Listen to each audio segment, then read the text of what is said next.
بالله من الشيطان الرجيم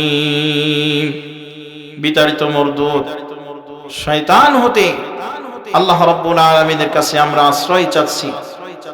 বিসমিল্লাহির রাহমানির রাহিম।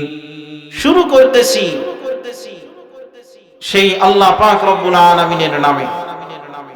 ইন্নাল আবরার লাফি নাঈম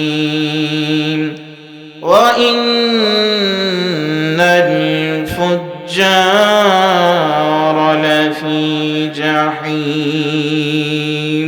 জোরে কোন সুবহানাল্লাহ। আমার ভাইরা, আল্লাহ রাব্বুল আলামিন এই গোটা কোরআনটা নাজিল করেছেন আপনার আমার হেদায়েত প্রাপ্ত হওয়ার জন্য। কিসের জন্য বলেন?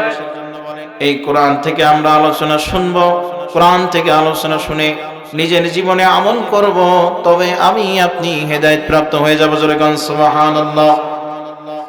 আজকে আমি আপনি সারা জীবনে সারা জিন্দেগিতে সব কিছু পড়ার মতো সুযোগ হয়, পেপার পত্রিকা পড়ার সুযোগ হয়, দুনিয়াবি যত কিতাবাদি আছে সব কিছু পড়ার সুযোগ হয়।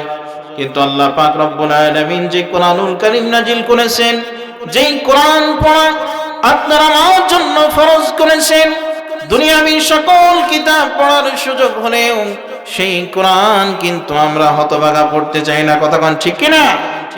এই কোরআন পড়তে হবে, এই কোরআনেই আছে নাজাত, এই কোরআনেই আছে মুক্তি। কথা কোন ঠিক কিনা? আমার ভাইরা,